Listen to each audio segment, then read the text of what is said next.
You are live, Chair. Thank you.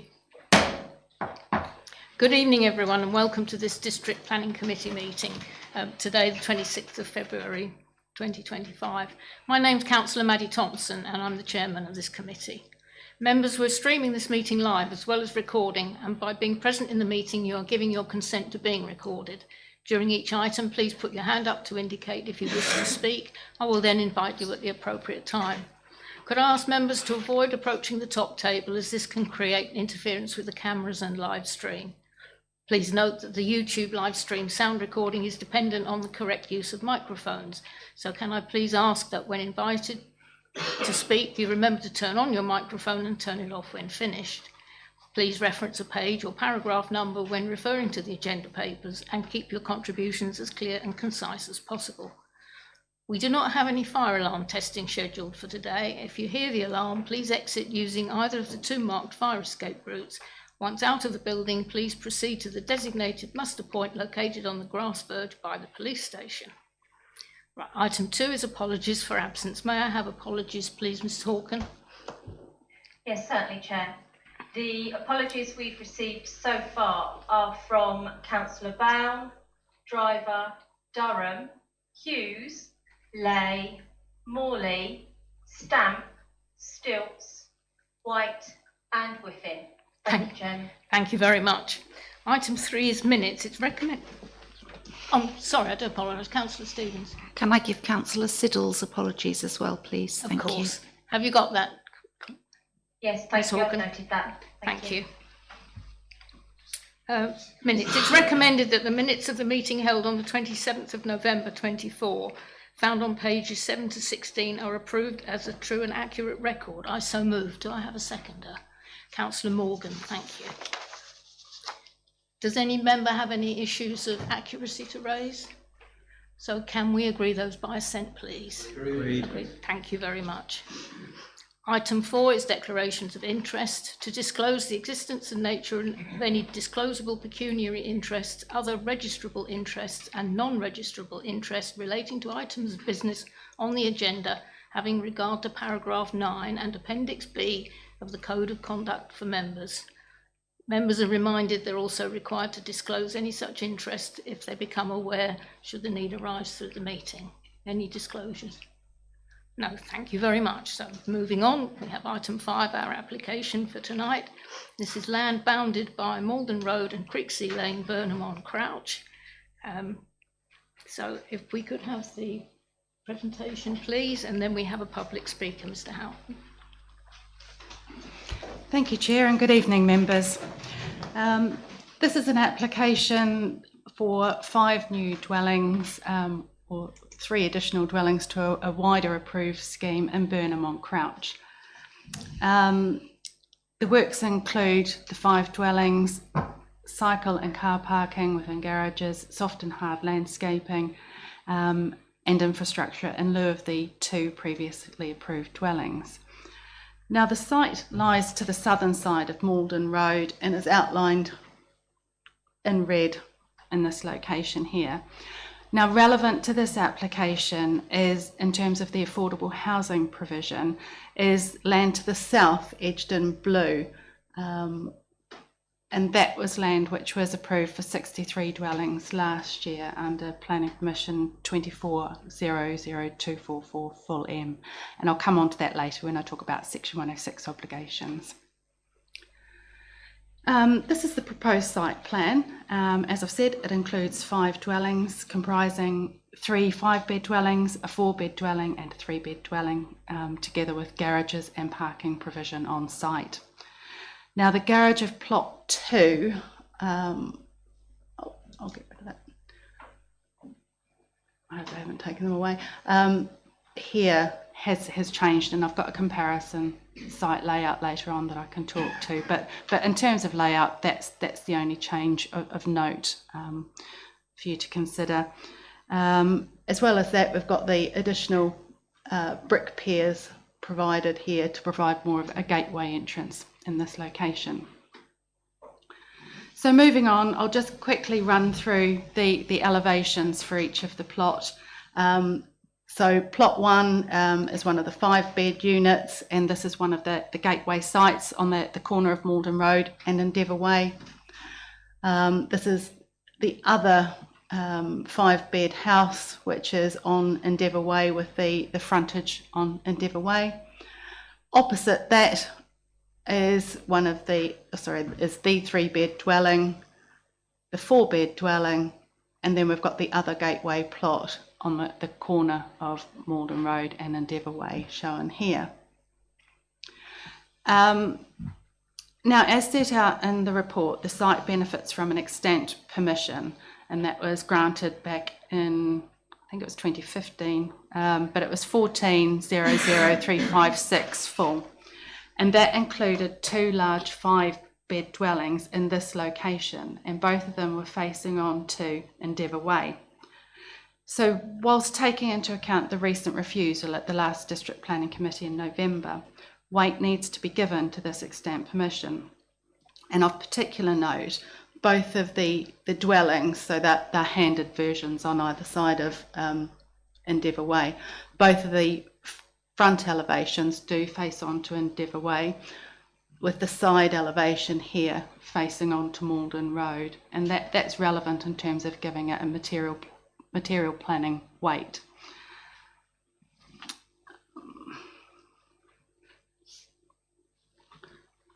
So just looking a little bit more closer at the Maldon Road elevation, because that was a particular concern and reason for refusal last time round.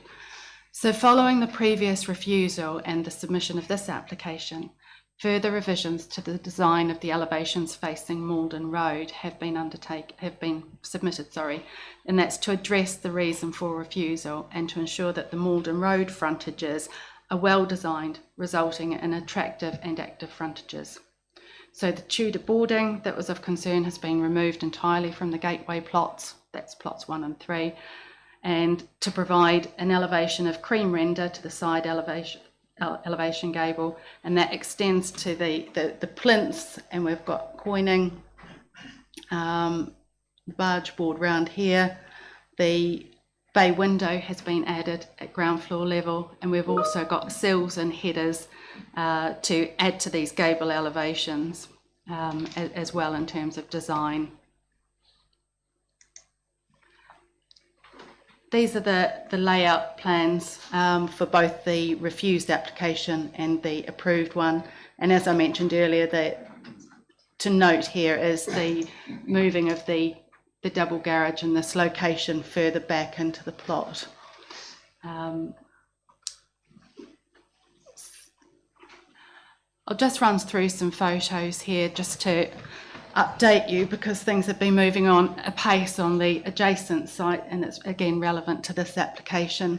So this is the junction of Maldon Road and Endeavour Way on the right hand side here. So this is where one of the gateway plots would be, with the other 5-bed dwelling in this location here, with the existing development surrounding. Sorry, the light's not particularly good here. Again, this is Maldon Road, looking across the application site here. And what we've got here is one of the garages and new houses built on the adjacent plot facing Maldon Road. And again, this is just taken back a bit further on Maldon Road, looking southeast towards the application site here and the new dwellings here, with the new access onto Maldon Road in this location. And this is just to show one of the new dwellings on that site as well, which faces onto the new access road with Maldon Road in this location here. And this is just a street view image, actually. Sorry, I didn't have one of these. I realised I didn't take, looking from the junction of Maldon Road up Endeavour Way, where the site in both of these locations here. So moving on to the section 106, one of the updates that has come in since the member update was published yesterday, as we've had a response from Essex County Council in terms of education provision. What they've asked for, if I can find it, Apologies, I knew this was going to go wrong. Just bear with me, please.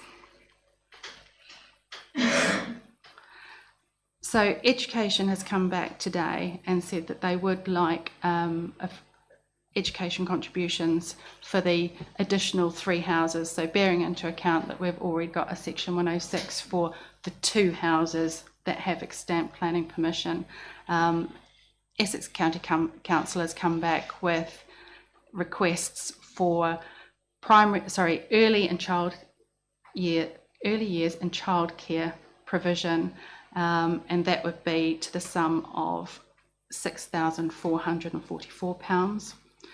Primary education provision, they've requested a sum of £21,479, and for secondary education, £17,347.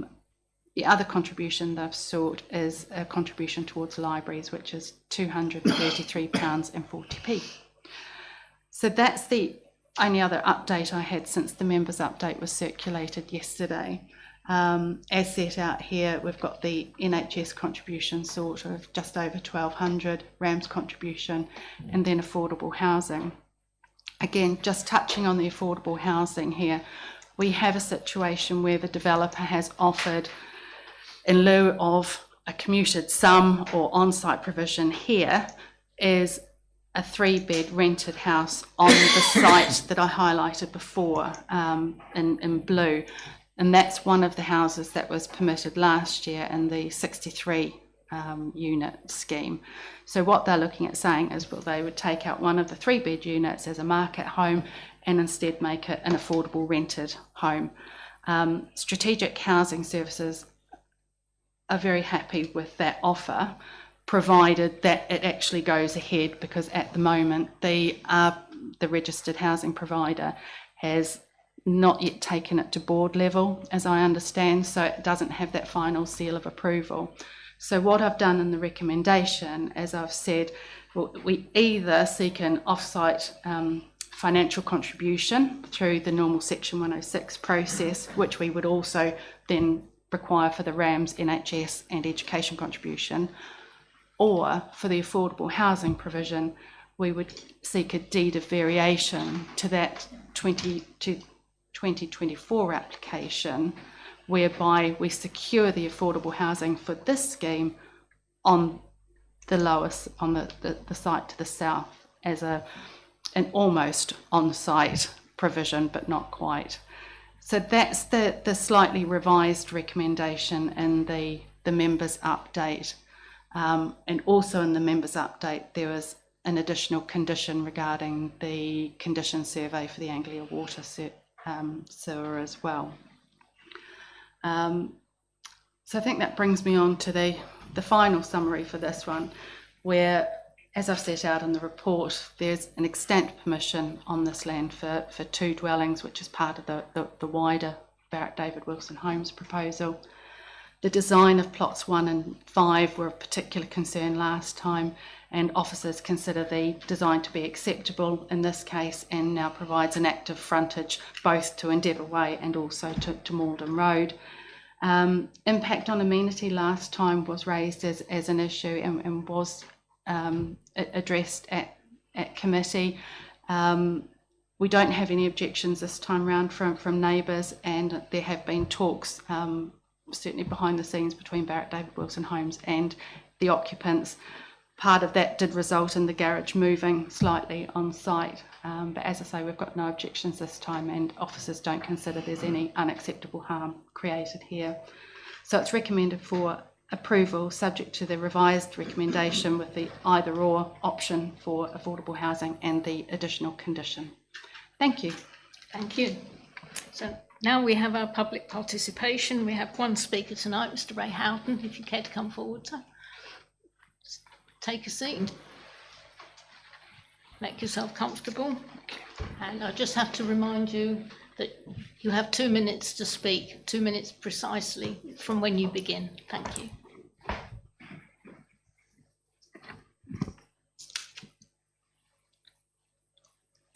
Good evening, Chair and members. My name is Ray Houghton. I'm the Head of Planning at Barrett David Wilson, based in Chelmsford. Quinton Place has been one of our most successful and sought-after developments, on which to date we've contributed £3 million in Section 106 contributions. The parcel of land to which this application relates is within the strategic allocation for new homes and benefits from an extant permission for 2 large 5-bedroomed 10-person dwellings with triple garages. Following my meeting with neighbouring residents in December, Plot 2's optional first floor gable window is deleted and the remaining ensuite window on that south elevation is obscure glazed. Further, the extant permission includes a triple garage to the south boundary. We now propose a double garage positioned further east within the site to be largely obscured by the existing neighbouring garage. We welcome the input from officers on the revised elevation treatment to better reflect the wider character of Maldon Road. There is now a more prominent elevation for the 2 gateway plots and taking into account the constraints posed by the existing gas main on south of Maldon Road. Should members resolve to approve this application, we propose to submit an application to provide an additional affordable rented 3-bed home within the wider development. This on-site provision would be an alternative to the commuted sum proposed by this application. I hope members agree that on-site provision of an additional affordable home is preferable to, in planning terms, to a commuted sum equal to 1/8 of a dwelling. Home Group's board are waiting for the outcome of this committee meeting before deciding, but they're waiting for this. We welcome the officer's recommendation that planning be granted, and we respectfully ask members to resolve to grant planning consent. Thank you. Thank you. So members, I now invite you to put any questions or make any comments that you have on this. Right, I've got Councillor Morgan, then Councillor Fluker. That's quite simple, Madam Chairman. I propose that we accept the officer's recommendation to approve. Is that seconded? That's seconded by Councillor Hayward. Thank you. No, Leybourne. I knew I'd get that wrong. I do apologise. Councillor Fluker. Thank you, Chairman. I was just about to do that myself.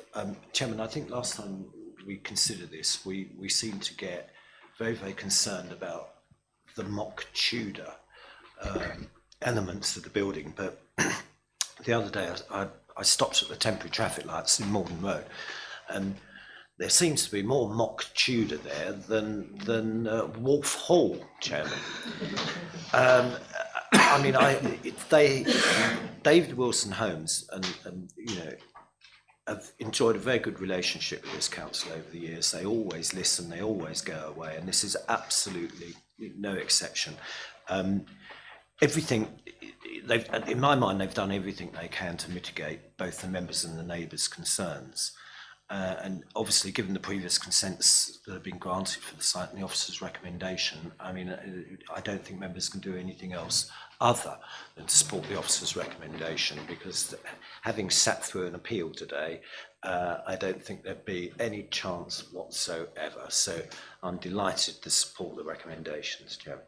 Thank you. Councillor Fittock, then Councillor Bell. Thank you, Chair. I mean, firstly, I'd like to commend the developer on actually allocated one affordable house to the district as opposed to commuting sum. That makes a big difference, because it's much better to have the property than the money.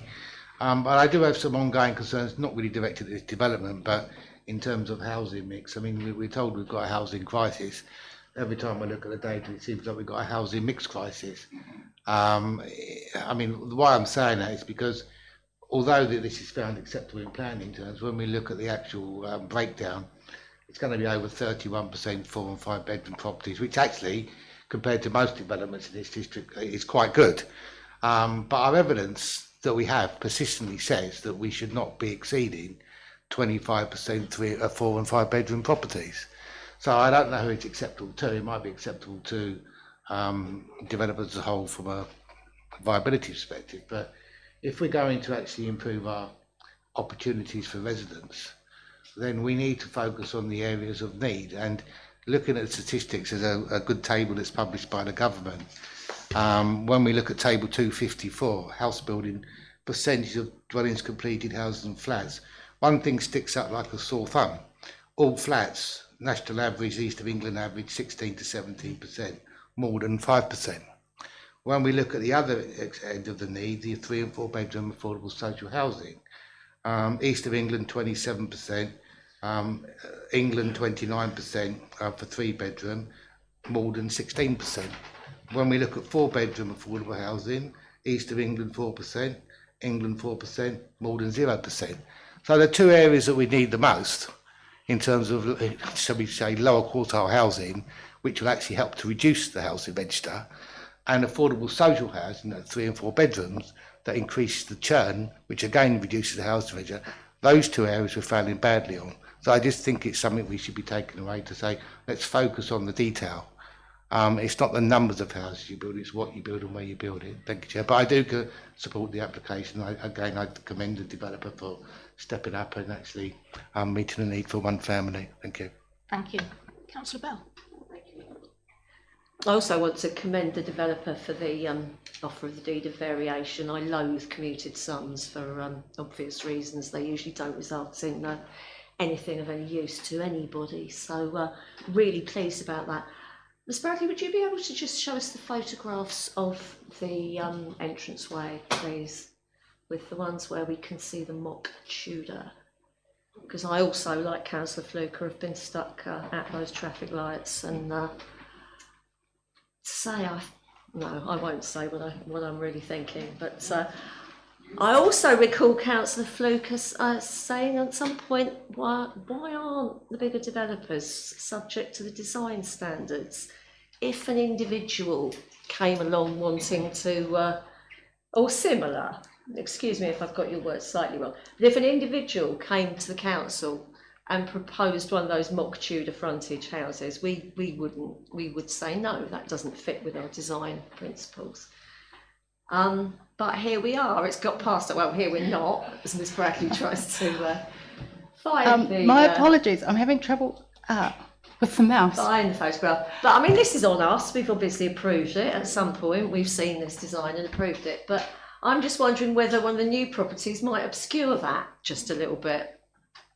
And we might not have to look at that if once the new property is in place. No.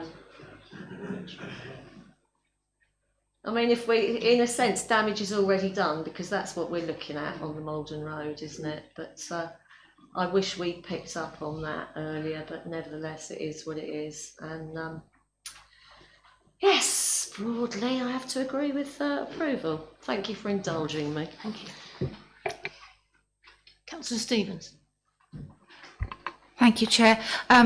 Yes, it's getting to be a bit of an echo, but well done to the developer for the affordable 3-bed house, and well done to our officers as well, because I assume that they instigated the conversation. And I'm absolutely delighted to see this extra 3-bed affordable house, because I know we have such a shortage of them. People are waiting years for them. So well done all. Thank you. Thank you. Members, anyone else? So we have the recommendation on the table as a proposal, duly seconded. So could I take a vote on that, please? Could you show of hands? Agreed. That would seem to be agreed. So thank you very much. That application is approved. Oh, sorry, Councillor Siddle Norman. Ah, sorry. Right. I'm sorry, I do apologise. So, Ms Hawken, that's one against. But it was a clear majority, so I didn't count. So the application is approved in line with the officer's report with those recommendations and conditions. So the only other items that remain are urgent items of business the chairman decides are urgent. There are none. So I close the meeting with thanks to members, officers and everyone present at 7:55. Thank you.